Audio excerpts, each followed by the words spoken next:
So, galing kami ng dentist for palinis. Nagpalinis tayo. Our scheduled cleaning routine. Ang lamig.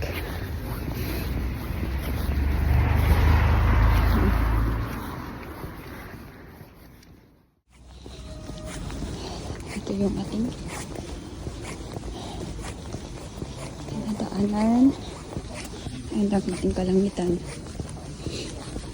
It's medyo blue, kaya lang ang lamig pa rin. 0 degrees.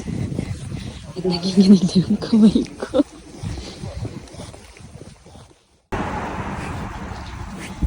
It's free. Ito yung weather na pinakaayaw ko and pinakaayaw ng mga German kasi nakaka-depress nga naman pag ganito ang weather sa labas. It's so dark, yan. And mostly, mga alone yung mga tao dito. So, yan na nga. Andito na ako sa bahay. Galing sa dentist. And ang lamig, namumula yung ilong ko sa lamig. Yan. So, that was my routine cleaning sa dentist. And, bayad yun ng aking, tawag nito? Krankenkasse. Anong tawag dun sa English? Wala, naubos na ang aking English.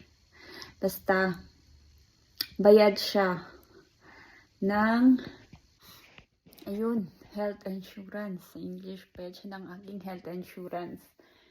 Kaya, take the chance at pumunta sa dentist, magpalinis habang covered pa nila. Ayun, so, and ang lamig sa labas. Ayan, have a nice day. Off tayo ngayon, so chill muna tayo.